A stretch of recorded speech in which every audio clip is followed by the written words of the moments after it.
And we look good, right? That's the most important thing. You look good. I look like a bag of shit. That's where it starts. That's where it starts.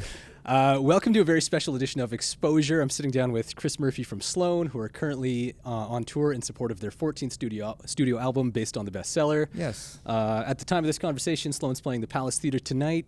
Chris, thanks so much for being here, man. Thank you for having me. I was just walking around and just popped in and you guys were all set up. I feel like in the spirit of transparency, I should just give you the full disclosure. Okay. I have two favorite bands. Okay. And they are Guided by Voices and Sloan. Well, wait, so what kind of radio station is this? Like, do people know who Guided by Voices is? Not really, no. Okay. But I do. Well, that's company that I see. Oftentimes in an interview, you can't talk about Guided by Voices, and I won't talk about them much, I guess. We can. But people don't normally know who that is. Yeah. But those are, so in Canada, to our, whatever, we're lucky to be, we're like a 90s Much Music band. Like in some ways, like some people think, are they still doing it? But yes, we are. Yeah. But we're not. We're kind of under the radar, and so we still have goodwill, and thank you for having me today, for example. But a band that is really kind of more like what we're doing is Guided by Voices, which is a band from Dayton, Ohio. It's based around one guy, Robert Pollard, and there have been different incarnations, and we've played with them, and we love them and kind of worship them.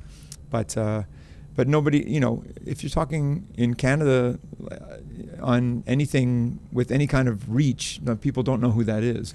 Well, but I'll say we're fans. It's very gratifying for me to have these two bands that are still consistently putting out great records, and obviously in the case of Guided by Voices, it's often 3 records a year. Right. So they're extremely prolific. We have 15 studio records, and they have 50 records? Maybe. I think this new iteration of the band alone has put out 18 records. Right. I think the last one was the 43rd overall.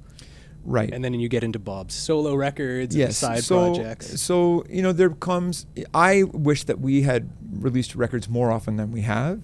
But looking back, we have 14 records over 34 years. We could have done more, I guess, but I'm just glad that we're still here. Yeah, well, as a fan, I'm glad you're still doing it. Sorry. So those two bands, if those are your favorite bands, then we're going to get along great. Yeah, I think so. Yeah. I did have some mutual friends pop by here a few weeks ago, and they wanted me to pass this note along to you. Okay. If you could just read that. Dear Dad, this is Colorado talk. We're on tour, and it's been nothing but bridge mixture for a week. Please send money, Menno and Nixon. So, do you want to get into this? We can talk about it. I mean, I know you're in Anyway Gang with Menno, and he's released some records. So I'm always giving them a hard time about how they broke up and got all these I'm moving away, and they had a big party, and then they're like, we're back. And then they're like, and now they're like, oh, we're just kind of becoming a band again, like this natural thing. I'm like, whatever. Yeah. And then they're like, yeah, we're playing November 29th, and then I'm always I'm just always saying you're probably going to break up and get back together between now and the show. But yeah, so Menno, he's younger than I am. Menno and Nixon younger than me. So, they're always, talking about how old I am. Well, I'll take it. It's fine. This is love language. Absolutely. There's a heart on there. Yeah, there's a heart, there's some money, there's some dollar bills. Yeah, we're all making big dough. Of course, yeah. I met Menno when he came through here promoting his solo record, and I kind of let it slip, knowing that you're in Anyway Gang with him, and he'd put out those Tons records on Royal Mountain, that I'm a big Sloan fan, and he kind of teased me, he's like, even the new stuff, hey? Does the world need a new Sloan record? Well, absolutely. Selfishly, I'm like, absolutely they do. Well, so Menno Versteeg runs Royal Mountain Records, and he's in Colorado, who are back together. And I find that he, in an effort to sort of get me interested in Anyway Gang, he likes to downplay my plan A, as it were. It's like Sloan, whatever, old news or whatever. I guess so, but anyway. So I guess he's kind of being serious, but I think he's mostly joking. Yes, absolutely. He's a joker. I guess he's another guy who thinks that we're funny together, and I'm just like, I was funny without you. Yeah. You don't need to be a comedy duo. Yeah. Well, I guess we should talk about the old news, which is that there is a new record based on the bestseller. Yes. It's a title that kind of invokes cinema, obviously. This film is based on the book, which is the bestseller. And you created 4 movie trailers for songs on That's this right. record for Dream Destroyer, No Damn Fears, Capital Cooler, and Live Forever. Very good. Yes. I've listened to the record quite a bit. I spent my summer making these movie trailers. Yeah. So the cover of our record is done up like a movie poster, where the movie in the poster is Sloan, and then the byline is based on the bestseller. And we thought that based on the bestseller was kind of funny. I don't know of another record called that. Maybe I think we did some research. I don't think there is. Yeah, I don't think so. But our record is called based on the bestseller. And the movie or whatever on the cover is called Sloan. Anyway, it's convoluted in some ways, but the opening track is a song of Jay's called Capital Cooler, which is kind of about a place called the Capitol Theater, which is a place that he would have seen movies as a kid. And it's about, the tearing down of old things and this kind of thing. Menno. So we made these movie trailers. We thought it would be kind of fun to make a movie trailer for, Sloan has 4 writers and singers, so we put out a song kind of by each of us over the summer and made a little trailer. So I made a sort of low budget sci-fi, low budget applies to all of these, by the way, but low budget sci-fi adds to the comedy for a song of mine called Live Forever. We made kind of a Freddy Krueger horror trailer for Patrick's song Dream Destroyer. We made a spaghetti western Clint Eastwood type movie for Andrew's song No Damn Fears, and a kind of French New Wave or like whatever art house film, kind of Dr. Strangelove for Jay's song Capital Cooler. And it's just been a fun, we didn't make a music video, or not yet anyway, but in the age of streaming and social media, I don't know who's going to sit through a rock video, but sure, yeah. I would have made one. We made one for the last record. I don't know how many people watched it, but I like to have a visual representation of us at every but I thought the movie trailers were funny. Well, and Sloan has a long history of referencing film and a lot of things. Like That's true. The other nerds would know that the Good in Everyone video has a long extended reference to Easy Rider, yes. Which I think is actually longer than the song itself. Yes, and that, yes. So there's the music video part, and then there's a whole preamble that runs as long as the song itself. And we thought that we spent all the time and energy on that part. Yeah. And when it came to Much Music, they were like, we're not playing that part. It's too long. It's too long. Who do you think you are? You also appeared as Eric Stoltz's backing band in Child Star.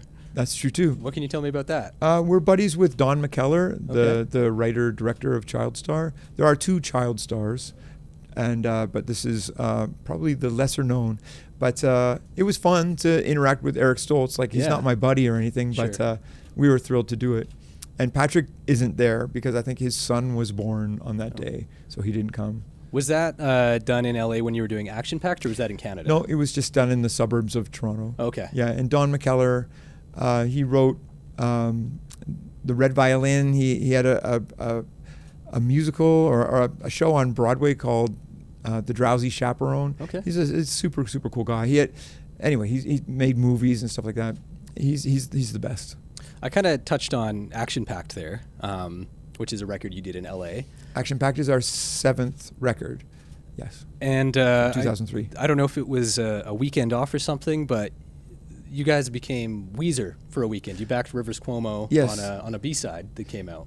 Yeah, so that we just went and played with Rivers because a person that worked with him is the person that signed us to Geffen in 1992. His name is Todd Sullivan, and we were no longer on Geffen, but he was still working with Weezer, and I think that everybody in Weezer kind of has solo acts and solo whatever. Sometimes, my own band included, it's hard sometimes to get everybody together. So we just happened to be in town. We're all friends with Todd Sullivan, and we had played with Weezer in '92, but I didn't really know them. Sure. But we went and we played a bunch of songs with Rivers, so just kind of learned them on the spot. That's and cool. Recorded them, and he just sang. And so we're the band, and I don't know what the songs were. We did a cover of "Unbreak My Heart" by Tony Braxton or something like that. But I've yet to hear that in the world. Yeah, I think. But my cousin Matthew, who's a Weezer fan, like he's the one he's like, there's a song called "Little Diane" or something, and he's like, this is you guys. I can tell this any is friend you. of Diane would be the one, I think. Exactly. Yeah. My brother often calls Sloan Canada's Weezer. I don't agree with that at all. I can handle that. I like Weezer, but Yeah. Well, I should say like Pinkerton. So we were signed by a guy named Todd Sullivan. I mean, he was just like a mailroom underling guy. Okay. And whose mentor was a guy named Tom Zutaut, who signed Guns N' Roses. And worked with like Kiss and Motley Crue. And right? he had signed Motley Crue to A&M before he was at Geffen. But it's not Doc McGee. It's not the same. Oh, that's right. Yeah. But Tom Zutaut, he's played in one of those movies by Pete Davidson or something. I think in the Motley Crue. In the Motley Crue. Yeah. But anyway, so Tom Zutaut was the kind of like bigwig, and Todd Sullivan signed Sloan, and he was just like a nothing guy. And then his very next signing was Weezer, and then he became a big shot. Okay, Todd. interesting. So when we played in LA, Weezer were the opening band. Like they were just this unknown band, and like Todd gave us their tape. Like this is their demo tape, and we thought they were great, and I think they are great, but. That was really, I was so sick when we played there, and we were playing kind of for the Geffen people. And I was literally throwing up like the whole day. Like I had sunstroke. Sure. Like we had been river rafting the day before like idiots. Anyway, so I really blew it playing for the Geffen people, and Weezer were the opener, and they were so good. And I could hear them from where I was like basically barfing. Rolled up, yeah. And I could hear them, like I could hear all these harmonies. I'm like, oh my God, they're so good. Well, it's funny you say that, because I know with like the Strokes, they had given their tape to Guided by Voices. Oh, is that so? Yeah, and of course the Strokes would be a bigger name than Guided by Voices, I suppose. For sure, and the Strokes were on RCA, and we were on at a time when we were through BMG in Canada, and RCA distributed, like they put out our record in the States, and the people in Canada who worked at BMG, they were so excited to have an American label put out a domestic signing. We were signed through Canada at the time, and they were so excited about that. So that it came out on the same label as the Strokes. That's our 2001 record, and they were really excited about. They paid a whole bunch of money for our action-packed record, and we made it in LA and all this kind of stuff, and it cost way more than our other records, even though like the scope of the record is so simple and kind of straightforward. And during that time, a guy named Clive Davis, like a famous famous like record mogul, who had Arista Records, but he took over RCA at the time, and he froze all the spending, made everybody drop all their bands, and so there was a guy at RCA named Steve Rabowski, I think I'm saying that right. He had a number of bands, but the only bands that he kept were the Strokes and Kings of Leon. Okay. And we were kind of trying to snuggle up to him and try to get him to help us. And we played a couple of shows with the Strokes, which was all very exciting. You know, we've been close to greatness a few times. You know, we played with the Strokes kind of when they were really happening. So it was exciting to play with them. But we didn't really become friends with them. But whatever. I acknowledge that they were great. Yeah, absolutely. Yeah.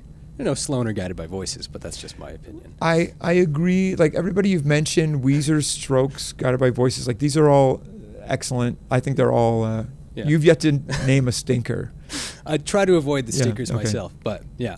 So you guys put out a lot of these really, really cool box sets that are great for fans. Yep. For me, or like me. And I noticed on this new record, you've got Baxter from Andrew and Open Your Umbrellas from you. These are That's old exactly right. Sloan tunes from like the One Chord to Another and Navy Blues sessions. Do you think if you hadn't done these box sets, like these songs would come to mind, or when you're thinking about doing a new Sloan record, are you actively kind of searching through the vault? Right. So those are songs that I didn't consider in the running anymore. I felt that they were released songs, but Andrew said that he wanted to do Baxter. And I was originally kind of disappointed with that, because I was just like, well, this just looks like we don't have anything new or something like that. And then I said, well, I'll do one too, because I really like this song that's called Open Your Umbrellas, that we have a demo out on record 3 of a box set. But it was I'm just kind of mumbling through the lyrics. I don't have a complete set of lyrics. And over the pandemic, I found myself playing that song on piano. And I was like, I wish we could just redo this. Yeah. And then when he said he was doing one, I was like, well, I'm going to do one too. But there are a couple more that exist in that form, but I don't foresee us pilfering them, but maybe. Yeah. I kind of touched on these box sets. So speaking of that, and my favorite Sloan record, which is Between the Bridges. Oh yeah. Do you think maybe that could happen right. next? So we've so Between the Bridges is our 5th record, and we've done deluxe box sets of our 2nd, 3rd, 4th, and most recently our 1st record. So our next one would be Between the Bridges, this record of which you speak. I'm interested in doing that. I'm more interested in making more new music before I turn 6 years old. So I would rather work on a new record than Between the Bridges, but we'll probably do it because we have so much cool stuff that can go in it. And I'll tell you, I probably shouldn't say, but my snag right now is that there are Patrick demos from that time that exist that I don't know where they are right now. Oh, no. And I can't do it without those. Yeah, of course. So I'm stymied. Yeah. I'm stuck. I have to find those. I can't do it with just my demos and Jay's demos. It's antithetical to what the band is. Of course. So I need Patrick to look in his basement. Yeah. Yeah. As a fan, it's been my favorite thing to have like new record, box set, new record, box set. Yeah. So we, as you say, we're spinning the plates. We're looking forward. We're looking back. And, we've been doing these. So we've been a band since 91. We've been kind of like a touring band since 92. And in 2012, we started doing these reissues, partly because we had young kids and it was just harder to get together and write. So it's like, well, we can put together a package and we can make a deluxe box set of whatever. We started with Twice Removed, our 2nd record, make a nice booklet and all that kind of stuff. We didn't have to get everybody together to do that. I could mostly do that. Jay and I mostly did that stuff. And then we could just go out and tour that record. And so in 2012, we toured our 1994 record. And it brought some people back into the fold. That was part of what we wanted to do. Yeah, definitely. And also to justify to my wife why I kept all this stuff. Yeah. And so we've done 4. I can imagine us doing a Between the Bridges one. Yeah. But I don't know if you noticed, we toured records 2, 3, and 4 when we did the box sets, but we didn't tour our first record, Smeared. I did notice that. We just did what ended up being 2 shows, just like that Massey Hall, right? Well, it was at a place called Concert Hall. Oh, I'm sorry. Yeah. But yes, in Toronto, and we did 2 nights, and it was great. And so I don't want to tour these records anymore. Like I want to make new records, or it's not that I don't want to tour them. Sorry, this is boring inside baseball, but like if we do a new record and then we do a reissue record and then we tour that, it just keeps us from making a new record. It just makes us have to wait 5 years. Sure. Yeah. So if we just play one show and it doesn't ruin our touring cycle, we can make new records more often. Well, if you don't tour Between the Bridges, maybe I'll just ask. I've seen Sloan 19 times. Okay. So tonight will be my 20th Sloan show. Great. I've never heard The Marquee and the Moon. And I heard someone. Did you talk to one of our guys? Are you buddies with one of our guys? That somebody said that they were requesting Marquee and the Moon. Was that just online, or was it? I might have talked to my friend Bob, who's friends with Gregory. Okay. Not knowing that he would pass that along, but that I'd heard that. That's funny. Well, what do you want me to cut? That's a hard question too. Take it in? Sure. Okay. Yeah. Okay. All right. Okay. Sweet. I'm taking my mom to her first Sloan show tonight, so she'll be excited. Jeez. Okay. Yeah. What's going on? We're loud. Speaking of these box sets, just one more question I had on those. I know it's very nerdy. I'm into it, but bring earplugs for your mom. Of course. Yeah. Okay. Yeah. Never Hear the End of It is another great Sloan record, and for those who don't know, it's very expansive. It's got 32 It's our tracks. double record. It was our 8th record. It's like 2006. Yeah. I know, even if you don't tour them all, I think you would like to see all the records get these box sets. I see us ending the box sets right before Never Hear the End of It. Do you? I can't imagine doing them. So I won't get the Based on the Bestseller box set when I'm 80? I mean, maybe I'll change my mind when this time right now becomes nostalgic. Right. I'm like, God, I looked so good back then. You look great. Well, but I looked really good in the Smeared box set. I look like $1 million.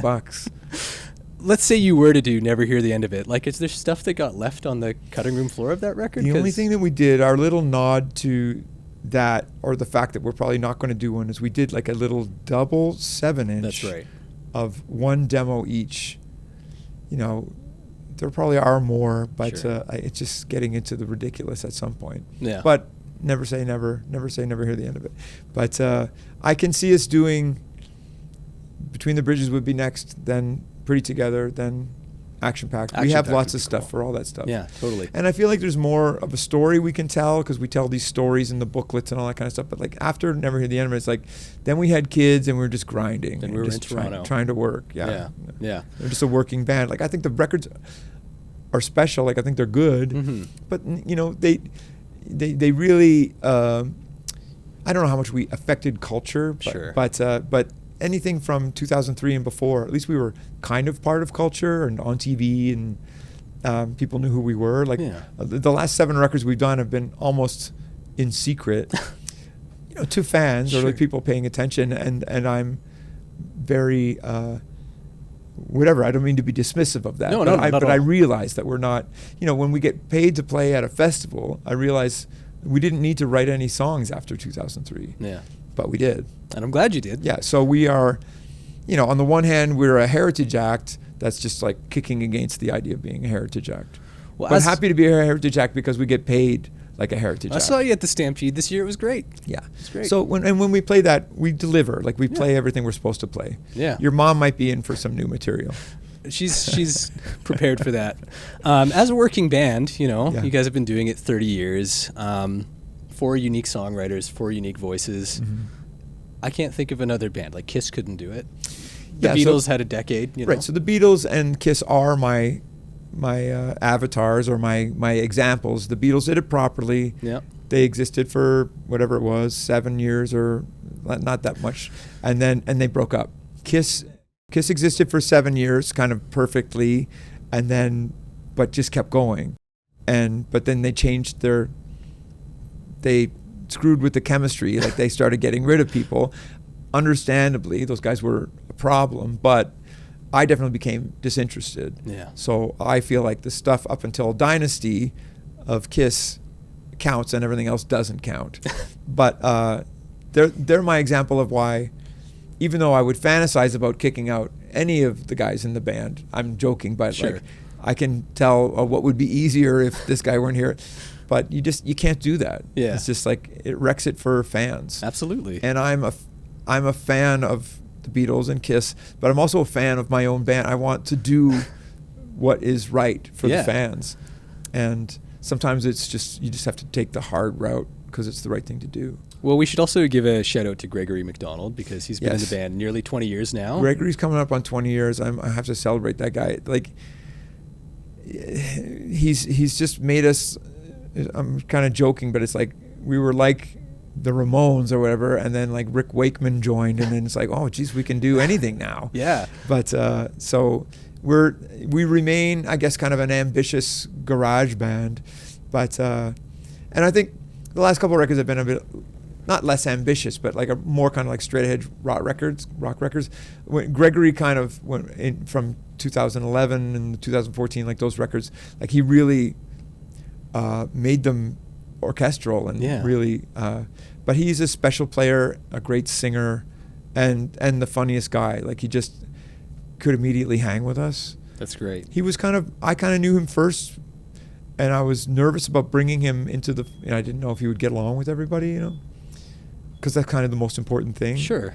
But anyway, he can do it all. He's funny and whatever, musical. Great harmonies. And just what you could. It's like, you know, I'm singing something in the studio and he's just holding a guitar and he's just like, I think what you mean is this, like a semitone lower. I'm like, what? I've been thinking about it differently for like months, and then he has to coach me through it. Anyway, he's awesome. Yeah, no, he's brought a lot to the band, which is. And how do you know Gregory? I don't really know him, but my friend Bob is friends with Greg. I think they must have played shows together back in the day. Okay. And what's Bob's band affiliation? Bob used to play in a band in Calgary called The Dudes. Way back in the day. Yeah. He plays in a great band called Q Varro and the Only Hopes. Q Bar? Q Varro and the Only Hopes. Oh, yeah, I don't know that. I know the Dudes. Sure, yeah, they were the Dudes. We've talked about Guided by Voices. We've talked about The Strokes. We've talked about Weezer. What are you listening to these days? Podcasts about movies. The reason I ask is I was in Hamburg recently, and I saw a band called the Get-Alongs. And they're my buddies. I saw you were following them on Instagram. Yeah, no, I like. Oh, okay. Well, I like that. I like Absolute Losers. I like Gizmo. I like the Get-Alongs. There's a couple other Toronto bands that I like. Like, I don't really know them, but like that band, the Boojums or whatever, like that's kind of happening. Like got written about in Cream and stuff like that. And what's the other one? Geese. Geese. A lot about Geese lately. My son is in a band called Borealia, and those guys love Geese. But they were most of the songs they have right now, I think they were playing before they knew Geese, but they all went to see Geese when they came to Toronto. Oh, that's cool. And so he's 18 and they're doing cool stuff. I'm trying to get them to get their act together. Yeah, absolutely. Yeah. And then you'll start having openers again, right? Well, I already made the joke. It's like, get Boreal. I'm sure he wouldn't want to. He'd be like, I'm going to play for these old people. I don't know, man. I've seen Sloan fans get a lot younger. It is cool. It's funny. Like, we were adamantly all ages band when we started. When we were coming through, where would we play here? Maybe Republic or Night Gallery. Yeah, we did play those places, but we tried to play all ages shows. We ended up playing Mac Hall and stuff like that. But we really we were often in like cafeterias and bingo halls and stuff like that when we started, because we were, and our agent was driven a little crazy by that. Can you get paid more at a bar where they can sell alcohol and that kind of stuff? And by the time we got to be like 30 years old, or even before, we were just like, I don't think we should have little kids. I don't want there to be 16-year-old girls here with these men. Like, so we kind of gave up on it. That's very But responsible. now again, I'm just like, now because people want to bring their teenage kids. Yeah. These kids that have been indoctrinated by their parents. Or they want to bring their moms. Exactly. So cool. Yeah, we are all ages, and then that extends upward too. Yes, absolutely. You can be as old as you want. Yeah. Well, Chris, I'm really Is your mother stoked about my that. age? She is. I don't want to talk about it. Yeah, maybe I shouldn't reveal on a podcast. Chris, thanks so much for being Thanks here. very much for having me. I love the new record. Thank you. Really glad that you're still doing it. I'm watching all the other Sloan nerds like do their new rankings, and it's cracking into the top 5 for so many people. Oh, is it? Where did you see the rankings? I'm in on Facebook. Yeah, or something? I'm in a Facebook group. Okay, yeah. I only go on Facebook for Sloan stuff and Guided by Voices stuff. So I never see Facebook. Yeah, that's fair. But it's great to see that 14 records in, like, people are still getting stoked about it. I don't mean to suggest that it has to be the best one, but I'm not embarrassed by it. So I do think it's excellent, but that's not for me to say, and I appreciate all your kind words. I'll leave it at that. I think we're still cool. I think you're very cool. I think the camera just died. No, we're good. We're good. Bye.